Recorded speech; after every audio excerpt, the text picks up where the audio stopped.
Harry Kane is considering his next move after Spurs accepted a bid worth €100 million from Bayern Munich. Hi, good evening. Welcome along to the Transfer Show on a day of high drama in the transfer market. We've had bids, rejections, U-turns and hijacks. It's all on the way. And here to take us through it all, European football expert Andy Brassell, Michael Bridge, Paul Gilmore and Dharmesh Sheth, of course. Now on the way, Edson Alvarez is now a West Ham player. They face a fight to keep Lucas Paquetá. 3 Champions League clubs are chasing Moises Caicedo. And could Liverpool really beat Chelsea to the signing of Romeo Lavia? It's all to come.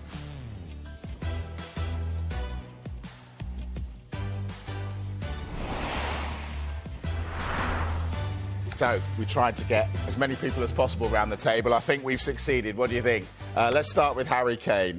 Paul Gilmore, right across this story from the beginning, Paul. What's going on? Is he staying or is he going? Good question. At this moment in time, our information is increasingly likely to stay at Tottenham for the season. The one thing to stress is this is a hugely fluid situation. We've seen a day of drama. We've seen an extraordinary day involving the England captain. A day that started with Bayern Munich and Tottenham agreeing a fee of around £86 million, with add-ons taking that closer to Tottenham's £100 million valuation of the player. A player with 1 year left on his contract, a player showing no signs of signing that contract this summer that Tottenham wanted. They have done everything possible to try that and get that done. They haven't been able to, so the worst case scenario was to keep these negotiations going with Bayern Munich.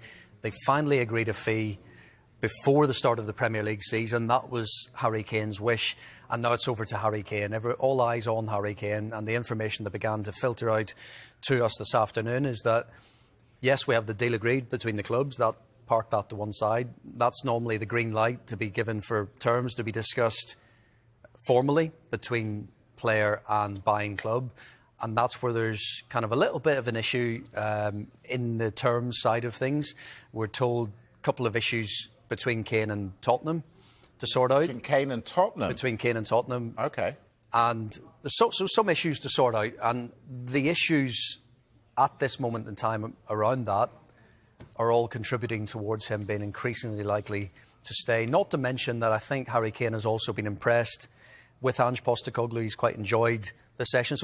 His training sessions, his philosophy, obviously well-documented family situation with Harry Kane as well. So all of these reasons together just causing some hesitancy and doubt around this deal, despite the deal being agreed. Bayern Munich have been confident all summer, but for the first time today are very much aware of what's going on and know that there is a chance here that even though they have agreed a deal, it might not yet get done. But as I mentioned, it's a fluid situation. We have seen so much drama in one day. I know, that we just can't rule out anything. Okay. But that's our information as things stand. OK, Andy, if Kane stays, is this actually a lose-lose for both clubs?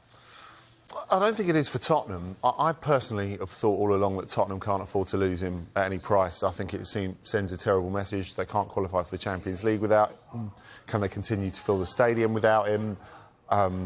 I think it says a lot about the trajectory of the club. If you're Tottenham, just keep him. Don't worry about the money and back yourself to improve under Ange Postecoglou, as Paul was saying, and convince him that it's worth staying for the long term, which really I think deep down he probably wants to do. He's been driven to this over a couple of years by what's happening at the club. But let's forget that side of it for the moment. From Bayern's side, you're absolutely right, Mike. There is a lot to lose here. They've put all their eggs in the Kane basket.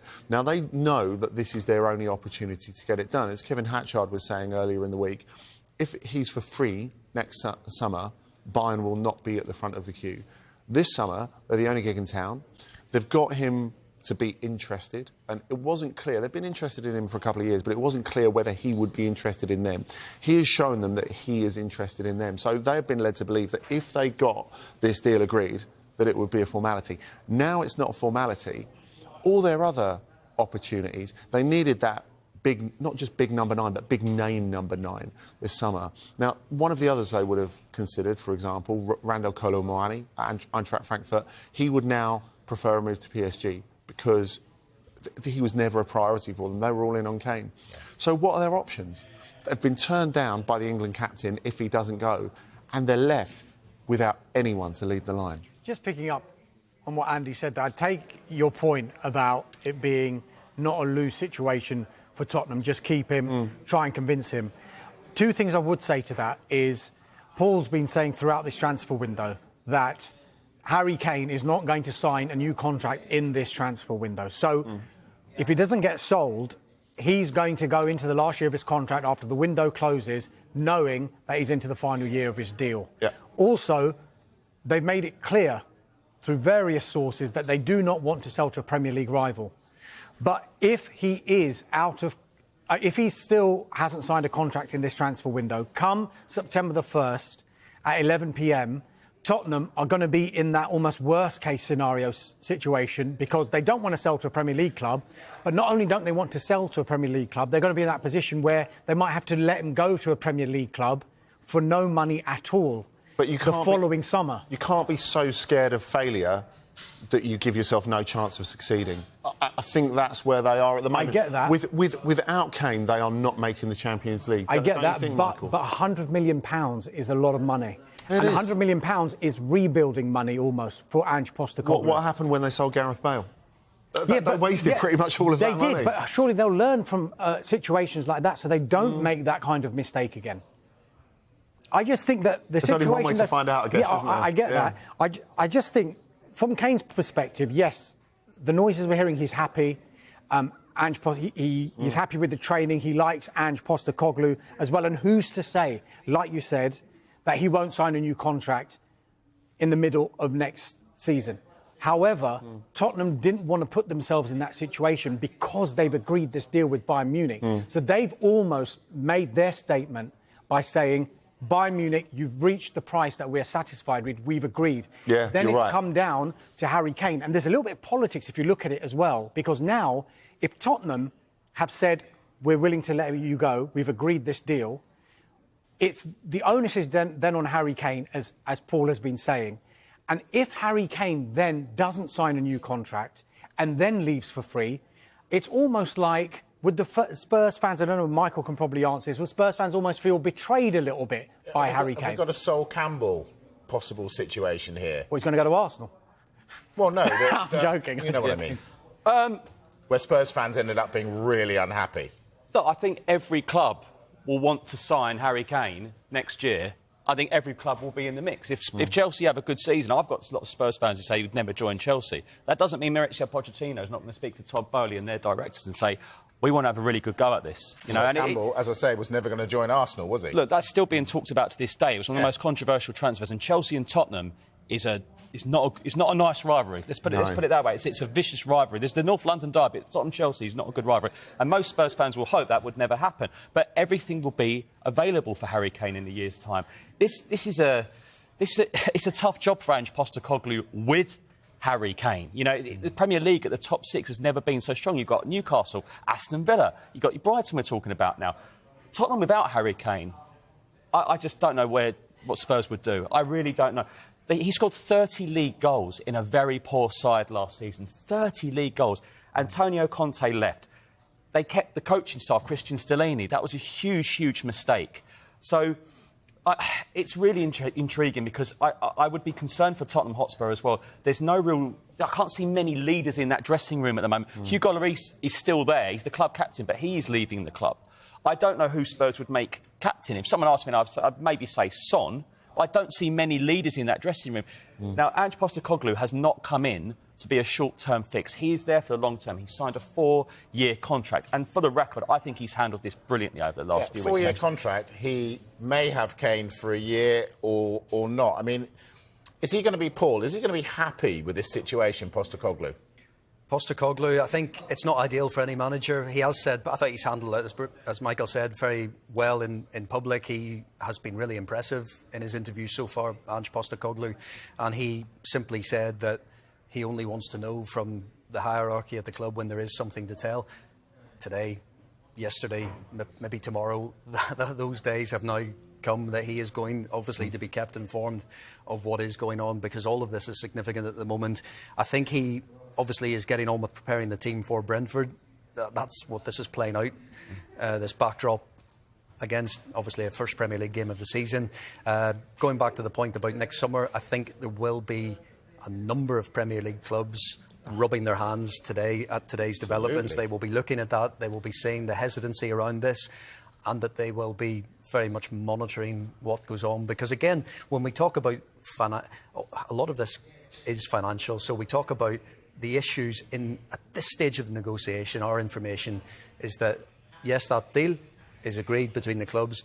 These financial issues in the terms side of things, that's what's causing, at this moment in time, Kane to be increasingly likely to stay at the club. Spurs have agreed this fee with Bayern Munich. There's a slight issue with the terms between Kane and Spurs. Are Spurs going to be absolutely desperate to get it done and get him out and get the money? I think desperate's the wrong word, because Tottenham have done everything possible to try and get Harry Kane to sign a new contract, and they've been given no indication that he would do this summer. So they've had no choice. That's why we're in this position. It's why that Tottenham kept the negotiations ongoing for so long. It's why they've agreed a deal. So almost to kind of say, we've had to do this over to Harry Kane, but because of these issues, there's still problems within the deal, whether this actually gets over the line, gets done. And of course, I do think Premier League clubs will be looking at this today, following the twists and the turns, thinking we sense an opportunity here, because when a player is on a free transfer, bigger signing on fees, a lot of it is financial and comes down to that. I genuinely don't believe many Spurs fans are even thinking about Harry Kane new contract. They just want to see him next season. If he signed a new contract, he's already got a mural there. They'd have a statue there. I mean, honestly, I don't think they're thinking that too far ahead. They pay a lot of money to watch some of the best footballers. Harry Kane is one of the best strikers in world football. I genuinely feel Spurs fans, and they're looking at it as well. It's not their money. Obviously, Spurs have accepted this offer. But at the moment, for Spurs fans, they know that a Spurs next season without Harry Kane could be a tough watch. It'd be really hard for Postecoglou. What a challenge he's got already, but that without him. He does, and I think the funny thing about this deal is, like Paul was talking about there, in terms of those extra financial issues that would maybe unblock this move, I think in other situations you would have a compromise from maybe the buying club goes, OK, maybe we'll cover this, maybe we'll cover a bit of bonus that you might have to relinquish from Tottenham. I think the thing to note here is Bayern have not only thrown everything in this basket, they have thrown a lot of money at this deal. And the amount of money, this would be a record fee for them. If you look in their history, they've only spent over 40 million euros on a player, 4 or 5 times? It's not a lot, and a couple of those are in the last couple of years. They're defenders, they're Matis de Ligt. On a forward player, they've never spent anything like this at all. You're looking at Leroy Sané, who had a year left of contract at Manchester City, who would have cost half the price that Kane would be costing. So there's a lot of debate in Germany at the moment. Should they be doing this? They understand that he's one of the greatest strikers in the world, one of the greatest strikers in the history of the Premier League, and the England captain. England captain in Germany. But also, you're looking at the fact that he's 30 years old, he never rests. They're going to be spending a fortune in wages on him. There is quite a sort of, I don't know, moral debate is the right way to frame it. Yeah. But it's something that's very much outside of Bayern's comfort zone. But also, Bayern have gone for Harry Kane. Looks like they might not get him. They went for Kyle Walker. Looks like they might not get him. This is FC Hollywood. They're not used to this, are they? How is that going down in the club? They're not. And I think that there are two sides to this. Firstly, the fact that taking players from top Premier League clubs is hard. It's expensive, you know, there's no getting away from it. I think the other side of this is the fact that they don't have a sporting director at the moment. So, of course, they got rid of the CEO, Oliver Kahn, and Hasan Salihamidzic, the sporting director, right at the end of last season. Well, in fact, before the last game of last season. They've replaced Kahn, but they don't have a replacement sporting director for Hasan Salihamidzic. So what does that mean? That means Tuchel has more of an influence on transfers. Now, Chelsea fans watching this might have views on that. I think it's quite unsustainable over a medium term at least, because a sporting director's needs are very different to a coach's needs. The coach needs those players to bang now. He's not really thinking about the medium term for the club because he's probably not going to be there in the medium term. Coaches don't last like that nowadays. Now, we've heard that Tuchel has been out there speaking to Declan Rice a couple of times, really impressed him, although obviously he had his heart set on Arsenal. He's had some productive discussions with Harry Kane. Now, what he can promise him in a sporting sense and what Bayern can promise him in terms of meeting his financial needs, very, very different. And perhaps there's a bit of dislocation there. Right. while we've been chatting Harry Kane, there's been some breaking news lines dropping. Darmesh, you've got something on Fred.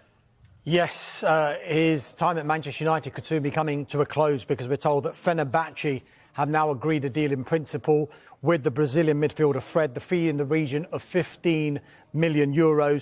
Fred has now been given permission to go for a medical and finalise personal terms. Galatasaray tried to sign him earlier on in this transfer window, couldn't meet the fee, couldn't meet the personal terms either. And Fulham, they were in talks right at the start of the window, but not at the prices being quoted. The later we got in the window, we thought Fulham would come back. They did reopen talks with Manchester United. I think they were probably willing to meet the fee, but I think the wages were out of reach with regard to Fulham or what they would be prepared to pay, hence why it broke down there. But he looks like he's on his way to Fenerbahce. This could have knock-on effects as well for Manchester United because we have been saying that the bulk of their transfer business incoming is done. After Rasmus Højlund, Andre Onana and Mason Mount have arrived, it would require departures for them to go back into the market. With a midfielder now leaving the club and money coming in, just keep an eye out now on Fiorentina's Sofyan Amrabat because I think United are ready to do a deal with Fiorentina for Amrabat, maybe waiting until Van der Beek perhaps goes to Real Sociedad as well. Okay. But definitely one to keep an eye on, but Fred on his way. Fred on his way. You got a line, Michael. What have you got? Yeah, Ange Postecoglou wants to trim his squad. There's a number of defenders they're looking to move out, and one has gone, and he's joined Leeds United, and that's Joe Rodon. They've signed him on a season-long loan deal from Tottenham. That's the Welsh international. Joe Rodon has joined Leeds United on loan this evening. All right, let's take a break, shall we? When we come back, we'll try and get even more people around this table, and we'll also discuss the turmoil at PSG, Chelsea and Liverpool battling it out for midfielders. That and more to come. See you in a moment.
Hello again. We played rock, paper, scissors in the break. Paul Gilmore lost. He's gone. If anything happens with Harry Kane, though, Paul will be back. So let's talk other players. Let's talk Kylian Mbappe.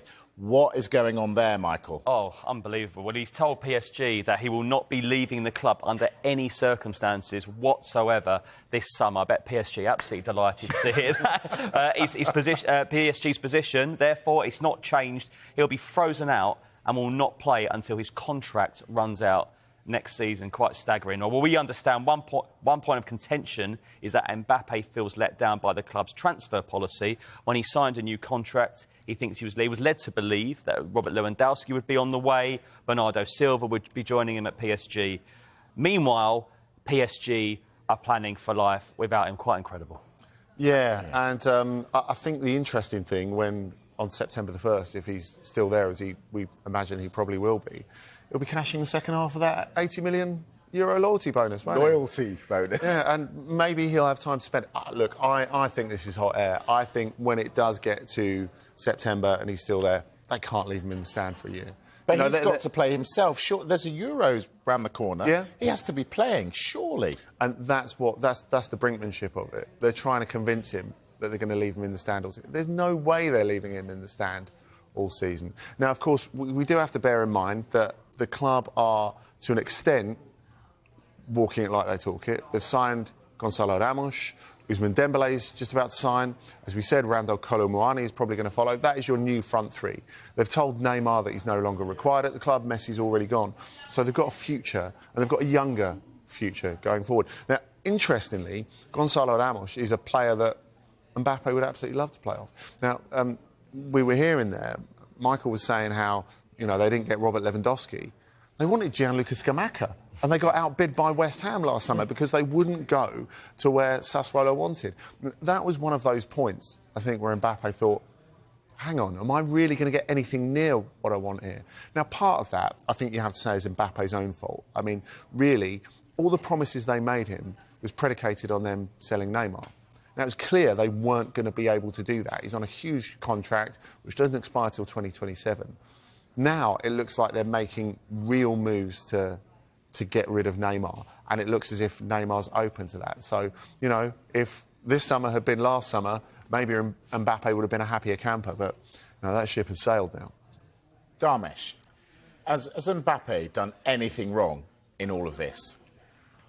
On the face of it, no. He's honouring his contract. It's only when that contract was signed you had the suspicion that something could potentially go wrong, even though PSG had the trust in Mbappe that he would trigger that one-year option. But it's that one-year option that just gets me. PSG were that desperate to keep him that they signed him on a 3-year contract, but it was really a 2-year contract plus a 1-year option. But Mbappe had the choice to trigger that option. And you get the loyalty bonus without triggering that year. I mean, it's extraordinary, really. I mean, they had but that shows how desperate they were to keep him there, right? Exactly, it does, Dharmesh. And if you think, when there was that presentation, in the final game of not the season just gone, but last season, where they had Mbappe 2025 written on the back. Now, Mbappe and his people were saying, this is a little misleading. Shouldn't we put 2024 on the back of the shirt? Yeah. And the club were like, no, it's not grand enough. Let's put 2025. And it was misleading the public, really. Yeah, I mean, when you look at it, if Mbappe was giving assurances that he was going to sign that contract and sign the extension to it, when he signed the contract originally, there's so many things that might have changed since then. You've just mentioned one of them when you're saying West Ham United outbid them for Gianluca Scamacca. And if that was the ambition that PSG was showing, then Mbappe was probably going back to the club and saying, well, this is not what I've signed up for. Yeah. So, thanks, but I'll stay here and I'll honour my contract, which, black and white, he's not doing anything wrong. PSG thinks he's committing, the biggest sin ever because they're leaving them in the lurch. Well, they've started telling him that if he goes on a free, they might have to make redundancies to the administrative staff. I mean, am I stretching it to say they could cover it themselves? Spurs fans won't like me for bringing up Harry Kane again, but is there a feeling that Real Madrid, I think Spurs fans would accept it even more if Harry Kane went to Real Madrid. But Mbappe's always been on their mind, and Mbappe seems obsessed with Real Madrid. Yeah, I suppose. I mean, there's two ways of looking at it. I suppose they could feel betrayed. But then again, Real Madrid felt betrayed last summer because it looked for all the world that he was going to sign there. And there was pressure on him, not just from QSI, the owners of the club, but also from the French president to get him to sign again, you know. And with 2024, the Olympics in mind, it's been an ambition of his to play in the Olympics. Antoine Griezmann has said as well, I'd love to play in the Paris Olympics. For what it's worth, whatever happens, that seems very, very unlikely now, because if you're Real Madrid and you spend an extraordinary signing-on fee on Mbappe next summer and he comes back from the Euros and says, well, I'm just going to stop my suitcases here, I'll be back in 3 weeks, absolutely exhausted after I played the Olympics. I don't think that's really realistic, is it? So, you know, he's not going to get everything he wanted. But I do just feel this is brinkmanship at the moment. There is no way they can deliberately handicap themselves with a player who is already on the payroll if he stays and say, we want to win the Champions League, but we're not going to play the best player in the world. All right. I mean, I want to move on. Moises Caicedo, Darmesh. Where are we with this one? This has the feeling that it's coming to a head, and very, very soon. I think this saga, from all parties' perspective, I think they want it done sooner rather than later, maybe even before this weekend. We now know that there are 3 clubs interested in signing Moises Caicedo. Chelsea, of course, have been interested the whole window. Liverpool are now showing an interest, and Bayern Munich as well, another player that they are interested in. If a deal is to be done, though, I think Brighton want enough time to bring in a replacement, hence why we think they want clarity sooner rather than later. They're not budging as it stands on their £100 million valuation. Caicedo, we do know, has made it clear to Brighton that he does want to leave. Now, there's been lots of noise on social media today that Liverpool have either made a bid or are preparing a record bid for Caicedo. The information we have as it stands is that the only club that have gone in for Moises Caicedo in this transfer window is Chelsea. They've made about 3 or 4 bids, the latest of which was £80 million, which falls short of what Brighton want. But if there is that interest from these other 2 clubs in Liverpool and Bayern Munich, what is that going to do to Chelsea's approach? Are they then going to say, we need to hurry up and get to the figure that Brighton want? Or are they thinking, we're quite happy with what we've been offering.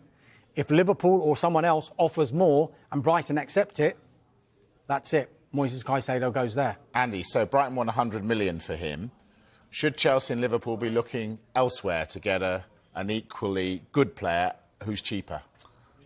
maybe, but I think Premier League ready says a lot, doesn't it? And, you know, there's no time, there's no grace period when you get that player in. I think, you know, he would suit both sides really well. You could argue like maybe Liverpool's need is a bit greater given how many bodies they've lost in midfield this summer. I'm just admiring Brighton, really, because if I was them and I was getting a bid for 80 million, I couldn't say yes quickly enough. So they've clearly got an idea of exactly what it's worth. But that, to me, suggests that Chelsea are not the only player in the game. Because if that was the case, they wouldn't be getting that deal done quickly. If they can use other clubs, they clearly know that a higher figure is possible if they're saying no to that already incredible fee, which would be an enormous profit on the £4.5 million they paid for him. Yeah, just on another midfielder involving Liverpool and Chelsea is Romeo Lavia. Now, while Chelsea were making all the running with bids with regard to Moises Caicedo and Liverpool were just interested, this time it was Liverpool making all the running for Romeo Lavia. 3 bids, all rejected, the latest of which was £45 million, until last night when Chelsea went in for Romeo Lavia for £48 million. We expect that one to be rejected because we think Southampton are standing firm on a £50 million valuation. But because the offer is coming closer now to what Southampton want, we think that very, very soon talks are going to accelerate with one of these clubs to try and get to that £50 million mark. We do know that Chelsea want to sign 2 new midfielders, that Moises Caicedo has been one. Tyler Adams, I'm sure Michael will be talking about in a moment, and Romeo Lavia as well. But it's very, very interesting if you're looking at this cynically. Chelsea making all the running for Moises Caicedo and then putting in a bid for Romeo Lavia, and then Liverpool making all the running for Romeo Lavia and then showing big interest and making it clear to Brighton that they're interested in Moises Caicedo. What do you think, Andy? Well, there's going to be a lot of money spent somewhere. I think you can rule Bayern out of the Caicedo sweepstakes, even though they need a midfielder who's very defensively capable. We saw that they were prepared to go all the way in for Declan Rice. So they're clearly going to spend a lot of money on that sort of player this summer. But they spent time trying to get Rice. It was clear that he was never really that into it, even though he had these good talks, as they were described, with Thomas Tuchel. I think it's pretty clear that Caicedo is going to stay in the Premier League, wherever he ends up. Dharmesh just mentioned Tyler Adams, so what's going on with that one? Yeah, so Chelsea obviously really looking for a midfielder, and it looks like they'll get one from Leeds, Tyler Adams. They've met the 20 million release clause, and one source has told us Adams will have a medical in the next 24 hours. They've so many outgoings in June for Chelsea, looking to get a few bodies in now, especially in midfield, and it looks like it'll be Tyler Adams. Jody Morris sat in that very chair yesterday, wasn't sure about this move. What do you think? He was really good at Leipzig, and I think you can look at the back half of Leeds' campaign, which was quite chaotic as they got relegated from the Premier League. And you can overlook the fact that they actually brought in some really good talent last summer. Now, none of the coaches could get it all to click together. They were probably lacking an experienced player or two. But I like Tyler Adams. I think he's very mature. I was surprised a club higher up the Premier League, with all due respect to Leeds, didn't take him last summer. So I think to take advantage of this situation, you know, there's not a lot of situations where we can say Chelsea have got good value for money over the last year and a half, but maybe this is one of those occasions. I'm hearing you've got an update for us, Dharmesh. Yeah, this is to do with Dean Henderson and his potential move from Manchester United to Nottingham Forest. We know that there is a loan with an obligation being discussed, and what was under discussion was how many games it would take to trigger that obligation for Nottingham Forest. Manchester United wanted a few games. Nottingham Forest wanted a few more, simply because of the injury that he'd suffered. But there's been a development in it. It potentially could have an impact on this deal, and that is because one of Manchester United's goalkeepers, Tom Heaton, has suffered a calf injury, and it's likely he could be out for a few games. It's not been confirmed how long he'll be out for, but if that's going to be the case, then Dean Henderson may need to stay at Manchester United to cover for Andre Onana just now. So at the moment, it could have an impact. It's too early to say because we don't know how long Tom Heaton is going to be out for. If it is the case of Tom Heaton being out for a few games and then still coming back before the window closes, then, you know, you could potentially still see a deal being done. I think once Erik ten Hag holds his news conferences during the week, we'll get a clearer idea of how long potentially Tom Heaton is out for and whether that's going to have an impact on Dean Henderson and Forest. All right, let's take a break. When we come back, we'll have more on Manchester United. They'll take centre stage. We'll get the latest from West Ham, who at last have made a signing. See you in a moment.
Well, we lost Paul Gilmore in the first break.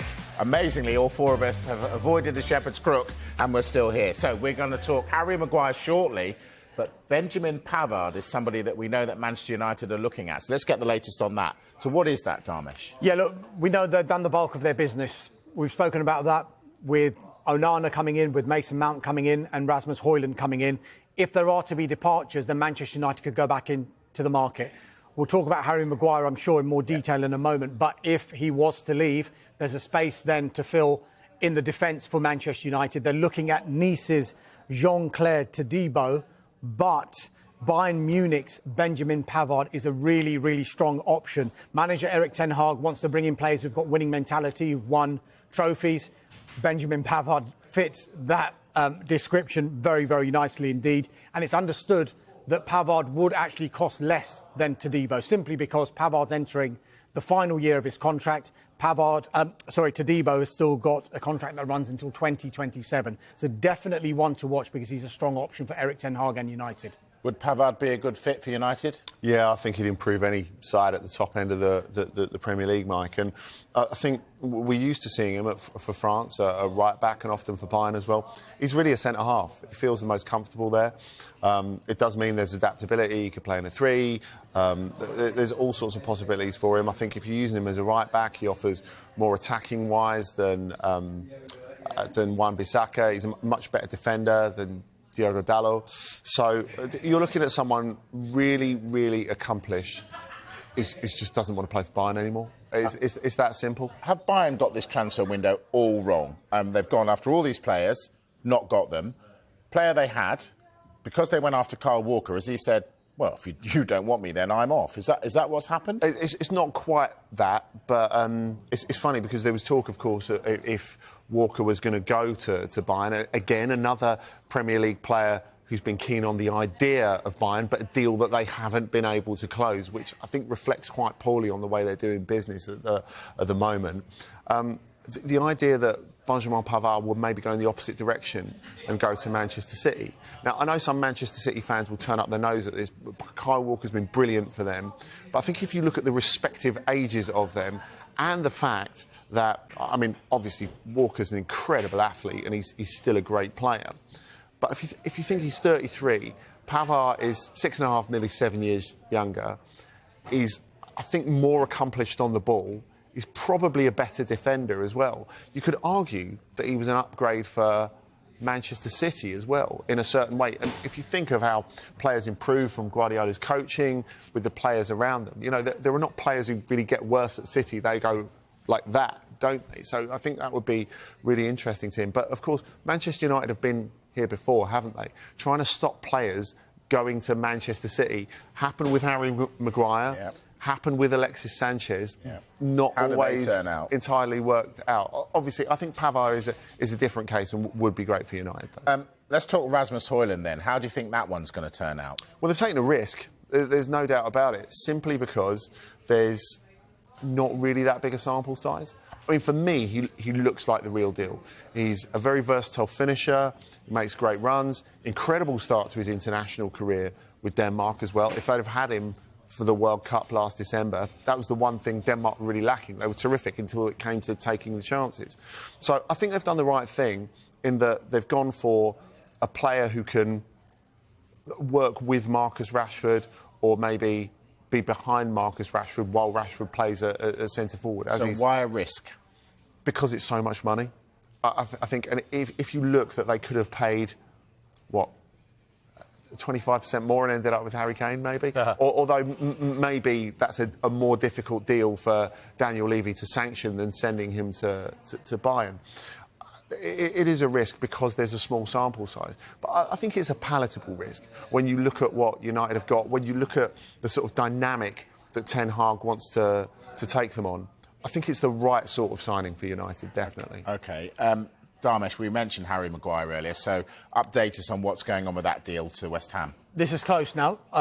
West Ham, I think, are just waiting on Harry Maguire to sort out his exit conditions from Manchester United before they can have him for a medical and formalise those personal terms. Those personal terms we thought could have proved a stumbling block for this deal to happen. We're told no problem now with those personal terms, and all other aspects we think of a £30 million transfer from Manchester United to West Ham United are in place. OK, so that's nearly done. They have got a deal over the line, Michael. About time they spent some of that Declan Rice money, so tell us. Yeah, poor Ajax. It's like pigeons in Trafalgar Square with bread, isn't it? They're all getting their top talent in the summer because they've signed Edson Alvarez for £32 million, which could rise to £34 million with add-ons. So West Ham have got their first signing through the door, Edson Alvarez. Will he do a Declan Rice job for them? Well, he's going to nominally replace Declan Rice, but I mean, it's a really tall order to directly replace them. He's not someone who can progress the ball up the pitch as quickly as Declan Rice. He's very tough defensively. He can play centre-back as well. Remember, he's very, very close to joining Chelsea at the end of last summer. He actually went on strike for a few days from training to try and make that happen because he was so convinced it was going to happen. Look, I don't think he's as good on the ball as Declan Rice, and I think the issue is when you look at like the previous moves that have fallen through, he said no to West Ham a couple of months ago because he was convinced he was going to Borussia Dortmund. Everything was agreed, and then Dortmund and specifically their coach Edin Terzic sort of balked at the price because he thought, actually, I've got Emre Can, who's a better passer of the ball and was brilliant in the second half of last season. So they decided to invest in extending the former Liverpool man's contract instead of signing Edson Alvarez. That as soon as that had fallen through, it was a matter of time as to when he would end up at West Ham. I still think he can be a really good player for West Ham, but to expect him to replace Declan Rice on his own, way too much. Just very, very quickly, just staying with West Ham United, I've just put a question to a contact. If JWP, that's James Ward-Prowse, is in London, and the answer was yes, believe he is. Medicals due to be undergone tomorrow, as we knew. Touch and go whether he can be registered in time for midday tomorrow to be able to be available against Bournemouth in the Premier League opener. We're thinking not, because we think that it'll probably be Sunday or Monday. That's what's anticipated for this deal to be fully agreed and to be formally announced. But the direction of travel is James Ward-Prowse on his way to becoming a West Ham United player. Excellent. That's an update. So will James Ward-Prowse, Darmish, be playing alongside Lucas Paquetá? Good question. Good question. Look, Manchester City remain in talks with West Ham United over the signing of the Brazilian midfielder. This is not news that West Ham United fans will want to hear, because after the Declan Rice departure, there's been quite a bit of good news. We've been talking about Harry Maguire, we've been talking about James Ward-Prowse as well. But the initial approaches that Manchester City made, where they made verbal bids to West Ham United, we think around a £60 million package, they were dismissed out of hand. But the talks are continuing because Paquetá is understood to want to make that move. He wants to join the treble winners. He wants Champions League football. And look, while West Ham, and probably any club in that position, wouldn't want to keep a player who is unhappy, they're not just going to let him go. They will want top dollar for Lucas Paquetá. And we're told that they won't even consider offers unless they're looking at around the £85 million mark, because he's got a release clause that kicks in next summer for around £85 million. So they can charge anything they want just now, because he's still got 4 years left of his contract with the option of a further year. But they paid a lot for him as well, didn't they? Yeah, they did. Yeah. I want to get your view on him after the break, so I want to get to a couple of done deals today, please, Michael. So tell us. Yes, done deal. Bournemouth have signed Alex Scott from Bristol City. This is a player, West Ham maybe looking at him earlier in the window, but he has joined Bournemouth for a deal worth around £20 million. That deal package will be worth another £5 million in performance-related add-ons. So that's Bournemouth there, an exciting new signing for them. Bournemouth doing some pretty good business this summer. Yeah, I would say so. And you look at Andoni Iraola, the coach, who I think is an absolutely terrific coach. I wonder if Bournemouth could surprise a few people this season. They could too. I think that they'll be really interesting to watch at the very least. And the transfer business, very impressive. Of course, you go back to the end of last season and made some good signings in January as well. And Luton have done a deal as well, Michael. Yes, they've signed Jacob Brown from Stoke City. So Luton having a couple of signs. Of course, Ross Barkley, that's one of the biggest eye-openers, I think, this summer as well. And speaking to Luton manager earlier in his press conference, he's looking to get a couple more in before the deadline. All right, let's take a break. Our last break of the show. A couple of European giants need a goalkeeper. Could David De Gea be the answer? We'll find out. And we'll go back to PSG and Everton, who are lining up a striker. That, and of course, we'll get the news on Paquetá. See you in a moment.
Hi, welcome back to the last part of this evening's transfer show. We promised Andy he could talk about Lucas Paquetá possibly going to Manchester City.